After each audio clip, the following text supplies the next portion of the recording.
नमस्कार दोस्तों, मैं रामनिवास शर्मा आप सभी का स्वागत करता हूं आपकी अपनी यूट्यूब क्लास में जिसका नाम है आर एन सर की क्लास। तो गाइस, आज हम पढ़ने वाले हैं कक्षा 8 के अध्याय 2 एक चर वाले रैखिक समीकरण, जिसमें आपको सिखाए जाएंगे कुछ महत्वपूर्ण प्रश्न जो कि आपके कक्षा 8 में हैं।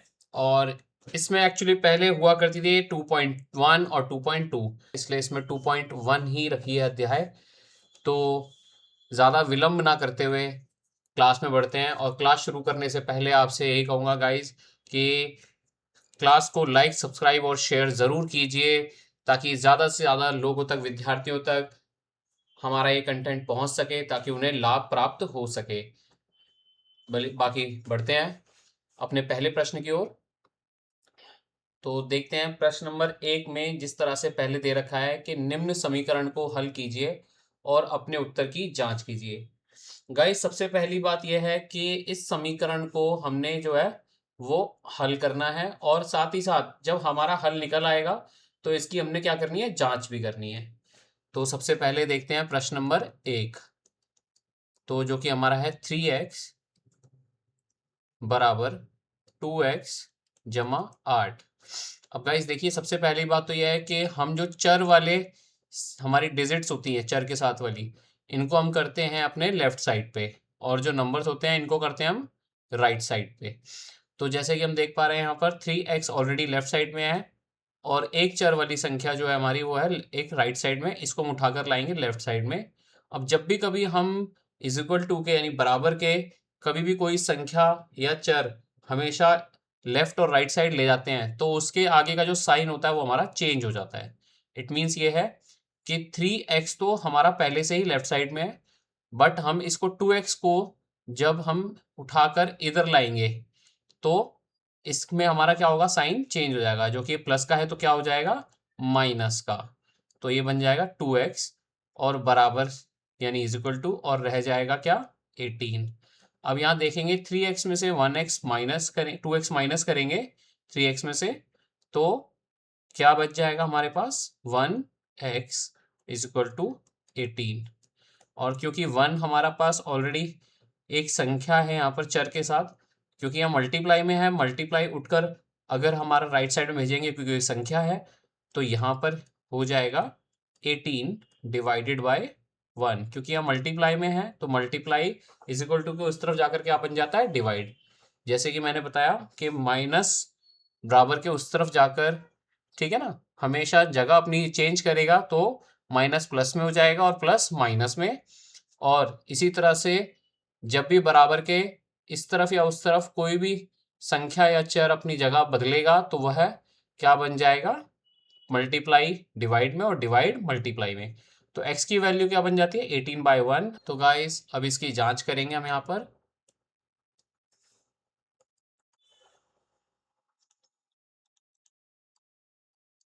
जांच करने में हम यहाँ पर x की जगह पर क्या रखेंगे, 18। तो 3 into 18 is equal to 2 into 18 plus 18। अब यहाँ देखेंगे 18 3 ज़ा 54, और यहाँ पर करेंगे 18 2 ज़ा 36 प्लस 18। और आप देखेंगे हमारा लेफ्ट हैंड साइड और राइट हैंड साइड, जो कि आप देखेंगे LHS यानी लेफ्ट हैंड साइड और RHS यानी राइट हैंड साइड इक्वल आ रहे हैं। तो हम देखेंगे 54, तो जैसे कि हमारा left hand side, right hand side दोनों क्या आ रहे हैं, इक्वल आ रहे हैं। दैट मीन कि हमारा आंसर बिल्कुल ठीक है।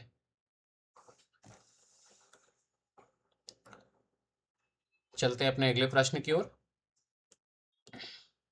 जब अगले सवाल में देखते हैं तो हम क्या देखते हैं, 5t minus 3 is equal to 3t minus 5। तो इसी तरह से सबसे पहले क्वेश्चन करेंगे 5t minus 3 is equal to 3t minus 5। तो t वाली संख्याएं एक तरफ ले जाएंगे, तो minus 3t is equal to minus 5। और जो कि यहाँ पर -3 में है तो वो क्या बन जाएगा, +3 में। तो यहाँ रह जाएगा 2t इज इक्वल टू -2। अब यहाँ पर t रह जाएगा और is equal to -2 divided by 2, तो 2 वन ज़ा 2, तो t की वैल्यू यहाँ पर आ जाएगी -1। अब जांच करेंगे तो -1 की वैल्यू यहाँ रखेंगे 5 t की जगह पर, तो यहाँ पर जब जांच करेंगे तो 5 t की जगह पर क्या रखेंगे -1 और -3 इज इक्वल टू 3, t की जगह पर -1 -5। तो सॉल्व करेंगे, 5 वन ज़ा 5 -5 -3 इज इक्वल टू 3, 3 वन ज़ा 3 -5।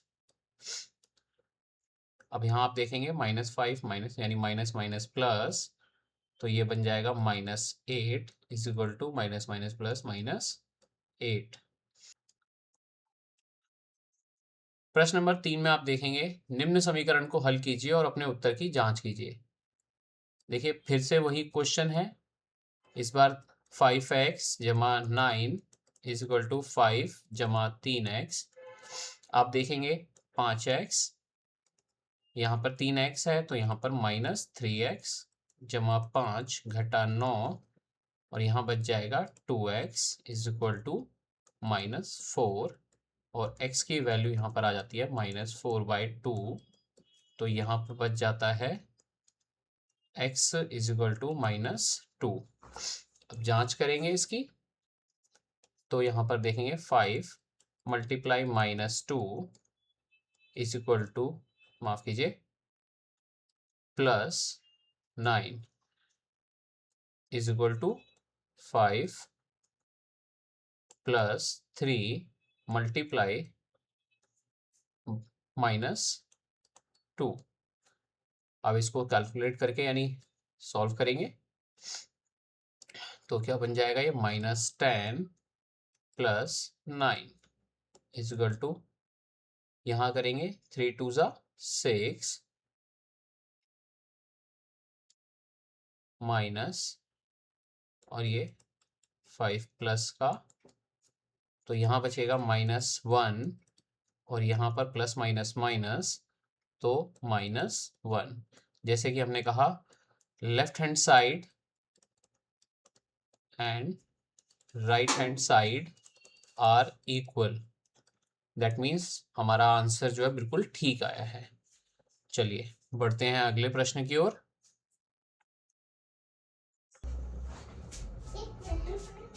चलिए बढ़ते हैं अपने अगले प्रश्न की ओर। हमारा अगला प्रश्न है,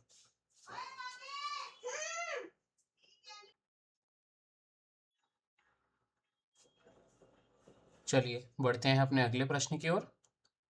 प्रश्न नंबर 4, यहाँ देखेंगे हमारे पास प्रश्न जो है वो है 4z + 3 is equal to 6 + 2z।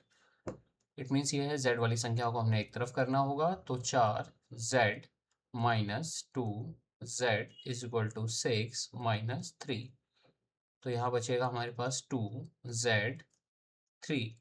It means z is equal to 3/2। अब इसकी जांच करेंगे हम इसी प्रकार,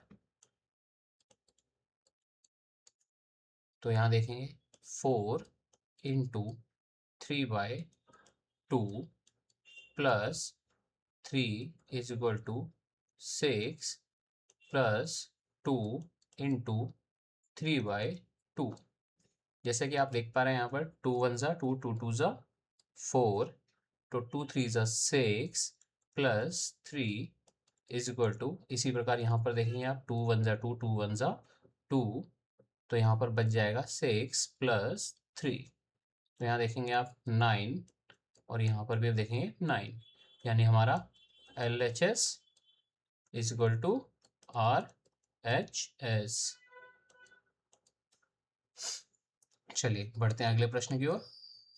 प्रश्न में देखेंगे आप यहाँ पर 2x minus 1 is equal to 14 minus X. तो यहाँ पर देखेंगे 2x plus X is equal to 14 plus 1। यहाँ पर आ जाएगा 3x इज इक्वल टू 15। तो ये बन जाएगा 3x is equal to 15 by 3। तो यहाँ देखेंगे 3 5 ज़ा 15 x इज इक्वल टू 5। यहाँ इसकी जांच करेंगे तो यहाँ देखेंगे 2 into 5 minus 1 is equal to 14 minus 5। आप देखेंगे 10 minus 1 is equal to 14 minus 5। यहाँ बचेगा 9 और यहाँ भी बचेगा 9, यानी LHS is equal to RHS। चलिए बढ़ते हैं अगले प्रश्न की ओर। अगला प्रश्न हमें कहता है 8x plus 4 is equal to 3x minus 1 plus 7। अब देखिए यहाँ पर हमारे पास कुछ ब्रैकेट है और ब्रैकेट के बाहर संख्याएं हैं। इसका मतलब इन दोनों के बीच में कोई संख्या में अंक में यानी अंदर ब्रैकेट में और यहाँ इन दोनों के बीच में किसी तरह का कोई रिश्ता नहीं है।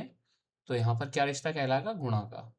तो सबसे पहले इसको एज इट इज उतार देंगे और इसको सॉल्व करेंगे। तो सबसे पहले बाहर की संख्या को अंदर की संख्याओं से मल्टीप्लाई कर देंगे।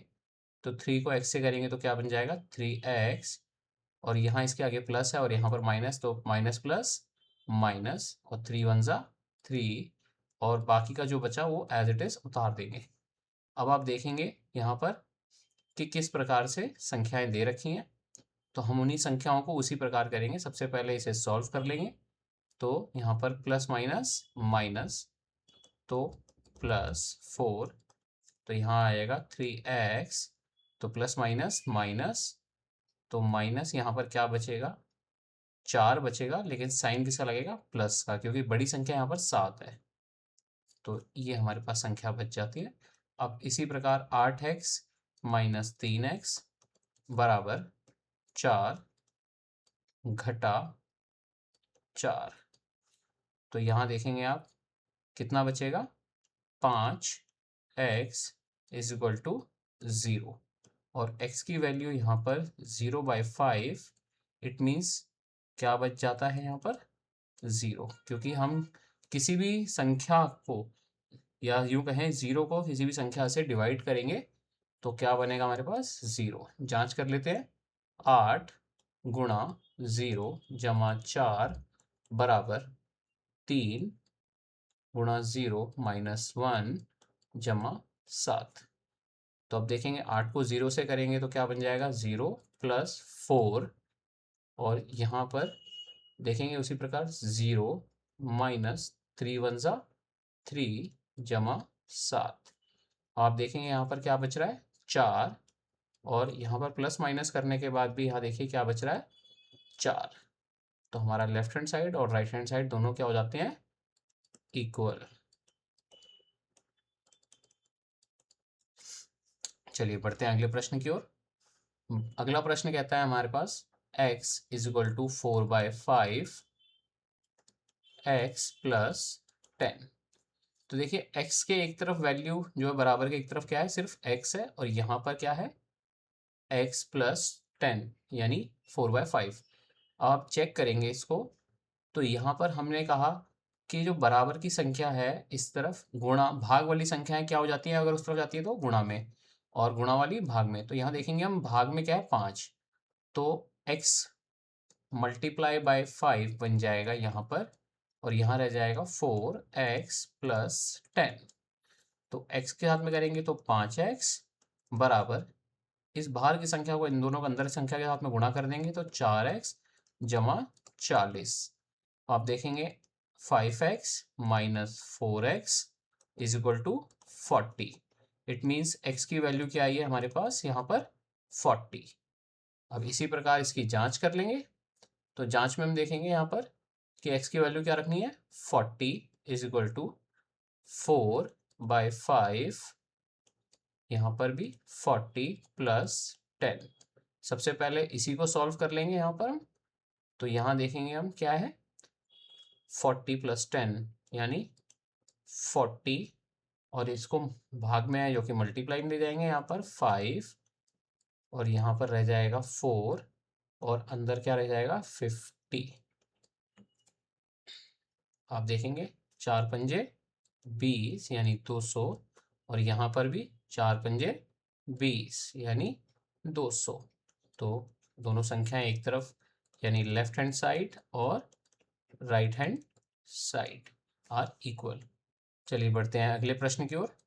अगला प्रश्न कहता है हमें 2x/3 plus 1 is equal to 7x/15 plus 3। तो आप यहाँ देखेंगे यहाँ पर x की जो संख्याएं हैं वो एक तरफ करनी पड़ेंगी हमें। तो 2x/3 माइनस 7x/15,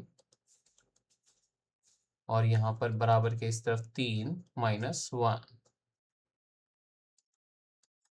तो यहाँ पर आप देखेंगे कि इन दोनों का हमें क्या लेना पड़ेगा, एलसीएम, और यहाँ पर तो 3 माइनस 1 सिंपली रह जाएगा 2। तो 3 और 15 का एलसीएम लेंगे यहाँ पर, तो यहाँ पर क्या आ जाएगा 15, और ऊपर जाएगा यहाँ पर 10x माइनस 7x, यानी यहाँ रह जाएगा हमारा 3x 15 इज इक्वल टू 2। आप देखेंगे यहाँ पर क्योंकि भाग में है 15, तो उधर जाकर क्या हो जाएगा मल्टीप्लाई में। तो 3x is equal to 2 into 15, और यहाँ पर ये बच जाएगा हमारे पास 3x 30, और x को यहीं छोड़ेंगे और ये मल्टीप्लाई में तो उधर जाकर डिवाइड में। तो 3 यानी x की वैल्यू क्या आ गई हमारे पास 10। अब इसकी जांच भी कर लेंगे। तो यहाँ पर है 2 multiply by 10, 3 plus 1 is equal to 7 multiply 10 by 15 plus 3। तो आप देखेंगे यहाँ पर सबसे पहले कि यहाँ पर क्या बन जाएगा, यहाँ पर 10 दूनी 20, 20/3 जमा 1 इज इक्वल टू 7 दाम 70, 15 जमा 3। अब इनको सॉल्व करेंगे तो 3 एकम 3 और 20 23/3 45। अब इसको चाहे तो हम छोटा भी करके कर सकते हैं। तो यानी इसको पहले ही छोटा कर लेते हैं। 5 से ये कटेगा, 5 3 15, 5 एकम 5 और 5 चौक 20। तो ये बन जाएगा 3 3 9, 9 और 14 23, यानी 23/3। तो आपने देखा राइट हैंड साइड और left hand side are equal, same. चलिए बढ़ते हैं अगले प्रश्न की ओर। अगला प्रश्न है हमारा 2y plus 5/3 is equal to 26/3 minus y। It means ये y वाली संख्या हमें एक तरफ करनी होंगी। 2y plus y 26/3 minus 5/3, then it means 3y is equal to, इन दोनों का भी क्या करेंगे एलसीएम लेंगे। सिंपली यहाँ पर एलसीएम लेंगे, और जब इसको करेंगे तो 26 minus 5 it means 21, 3y is equal to 21/3। It means अगर देखेंगे यहाँ पर तो ये मल्टीप्लाई के साथ में y के साथ, और इसको उठाकर हम नीचे लाएंगे तो ये डिवाइड में हो जाएगा। तो y इज इक्वल टू 21, यहाँ पर 21 और 3 इंटू 3, तो ये कट जाएगा यहाँ पर। तो ये रह जाएगा y इज इक्वल टू 7/3। जांच करेंगे इसकी अब हम। तो y की वैल्यू हमारी है 7/3, तो 2 into 7/3 plus 5/3 is equal to 26/3 minus 7/3। It means हम यहाँ पर चेकआउट करेंगे तो 2 7 जा 14 by 3 plus 5 by 3 and 26 by 3 minus 7 by 3। आप देखेंगे सबसे पहले तो कि यहाँ पर दोनों का एलसीएम लेंगे तो यहाँ 3 आ जाएगा, ऊपर प्लस कर देंगे सिंपली 14 + 5 इट मीन्स ये हो जाएगा आपका 19। और यहाँ पर भी इसी तरह से देखेंगे आपका कि 3 हो जाएगा, 26 में से 7 माइनस करेंगे तो 19। इट मीन्स हमारे पास राइट हैंड साइड सॉरी माफ कीजिए लेफ्ट हैंड साइड और right hand side they are same. That means our answer is correct. चलिए बढ़ते हैं अपने आखिरी और लास्ट प्रश्न की ओर। लास्ट प्रश्न में हमें कहता है 3m = 5m - 8/5। It means 3m - 5m = -8/5। It means 2m minus and -8/5 and m is equal to -8/5 into -2। तो यहाँ पर रह जाएगा 2 4 जा 8। इट मीन्स ये हो गया m is equal to -4/5 1 जा 5 और माइनस यहाँ पर और माइनस ऊपर से नीचे से कट जाते हैं। इट मीन्स m की जो एक्चुअल वैल्यू है वो रह जाती है 4/5। जांच करते हैं कि m की वैल्यू 4/5 है तो 3 × 4/5 = 5 × 4/5 -8/5। तो यहाँ देखेंगे 3 4 जा 12 यानी 12/5 और यहाँ से 5 से माइनस करेंगे 5 तो यहाँ देखेंगे तो बचा क्या 5 4 - 8 तो कितना बचा 5 को 4 से मल्टीप्लाई करेंगे तो 5 चौक 20 20 में से 8 गए 12 12/5। तो ये बन गया हमारा left hand side and right hand side are equal. तो जैसे कि आपने देखा यहाँ पर प्रश्नावली 2.1 जो कि हमारी बहुत ही आपको होपफुली समझ आई होगी और उम्मीद करता हूँ कि अगर आपको किसी प्रश्न में दिक्कत रही हो तो प्लीज़ हमें कमेंट बॉक्स में ज़रूर बताइएगा और हमारे चैनल को ज़रूर सब्सक्राइब कीजिएगा, लाइक कीजिएगा और शेयर ज़रूर कीजिएगा ताकि अन्य विद्यार्थियों तक भी इस तरह की इंफॉर्मेटिव वीडियो ज़रूर पहुँचे। तो गाइस उम्मीद करता हूँ आपको वीडियो अच्छी लगी होगी। आगे भी इसी तरह की वीडियो आती रहेंगी और आप ज़रूर देखिए और ज़रूर शेयर कीजिए। Thank you very much. चलिए मिलते हैं अगली क्लास में अगले किसी चैप्टर के साथ। धन्यवाद। Thank you.